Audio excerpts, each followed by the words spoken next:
നമസ്കാരം. മോദിയും റഷ്യയും തമ്മിൽ ഭയ്യ ഭയ്യ എന്നൊരു ബന്ധമാണ്. അത് എല്ലാ രാജ്യ തലവന്മാർക്കും അറിയാവുന്ന ഒരു കാര്യമാണ്. ഇന്ത്യയെ ആരെങ്കിലും ആക്രമിക്കാൻ വന്നാൽ പോലും ആദ്യം റഷ്യയുടെ മുന്നിൽ യുദ്ധം ചെയ്തതിനു ശേഷം മാത്രമേ ഇന്ത്യയുടെ രോമത്തിൽ പോലും തൊടാൻ കഴിയുകയുള്ളൂ എന്ന് റഷ്യ നേരത്തെ തന്നെ വ്യക്തമാക്കിയതാണ്.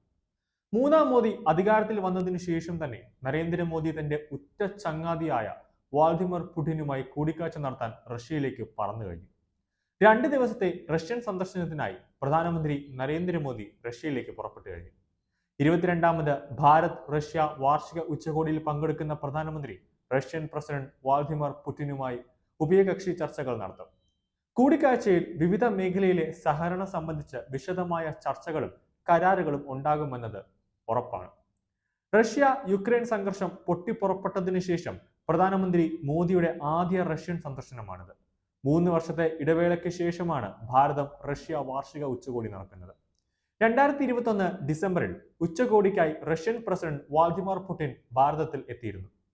3ാം തവണയും പ്രധാനമന്ത്രിയായ ശേഷമുള്ള മോദിയുടെ ആദ്യ ഉഭയകക്ഷി സന്ദർശനവും 5 വർഷത്തിനിടെ അദ്ദേഹത്തിന്റെ ആദ്യ റഷ്യ സന്ദർശനവുമാണിത്.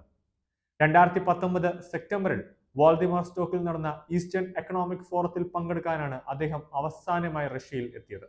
റഷ്യ ഇപ്പോൾ ഭാരതത്തിലെ അസംസ്കൃത ഊർജ സ്രോതസ്സുകളുടെ വളരെ പ്രധാനപ്പെട്ട സ്രോതസ്സുകളിൽ ഒന്നാണ്.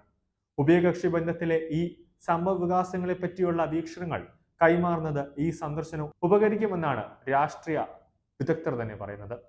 കൂടിക്കാഴ്ചകൾ, ചർച്ചകൾ, പ്രധാനമന്ത്രി സംഘത്തിനുമായി പ്രസിഡന്റ് ഒരുക്കുന്ന വിരുന്നുകൾ, കരാറുകൾ ഒപ്പുവെക്കൽ, മോസ്കോയിലെ എക്സിബിഷൻ വേദിയിലെ റോസാറ്റ് പവലിയൻ സന്ദർശനം, ഭാരത സമൂഹത്തെ അഭിസംബോധന ചെയ്യൽ എന്നിവയുണ്ടാകുമെന്ന് പ്രധാനമന്ത്രിയുടെ ഓഫീസ് വ്യക്തമാക്കുന്നുണ്ട്. അതുകൂടെ തന്നെ റഷ്യൻ പ്രസിഡന്റ് ഓഫീസും വ്യക്തമാക്കുന്നുണ്ട്. ഈ സന്ദർശനം ഒരർത്ഥത്തിൽ അമേരിക്കയ്ക്ക് തിരിച്ചടിയാണ്. കാരണം അമേരിക്ക ഇന്ത്യയുടെ ആഭ്യന്തര കാര്യങ്ങളിൽ തലയിടാൻ തുടങ്ങിയിട്ടുണ്ടെന്നത് വ്യക്തമാണ്. പല കാര്യങ്ങളിലും അമേരിക്ക ഇടപെടുന്നുണ്ട്. അത് അനാവശ്യമായിട്ടാണ്. പല പ്രാവശ്യം ഇന്ത്യ കനത്ത വാണിംഗ് ഒക്കെ നൽകിയും ആണ്. അതുകൊണ്ട് അമേരിക്ക മിണ്ടാതെ ഇരിക്കുന്നതുമില്ല. രാഷ്ട്രീയ കാര്യങ്ങളിൽ വരെ അഭിപ്രായം പറയാൻ അമേരിക്ക തുടങ്ങി എന്നതാണ് അമേരിക്കയെ കാണുമ്പോൾ ദേഷ്യം വരുന്നത്.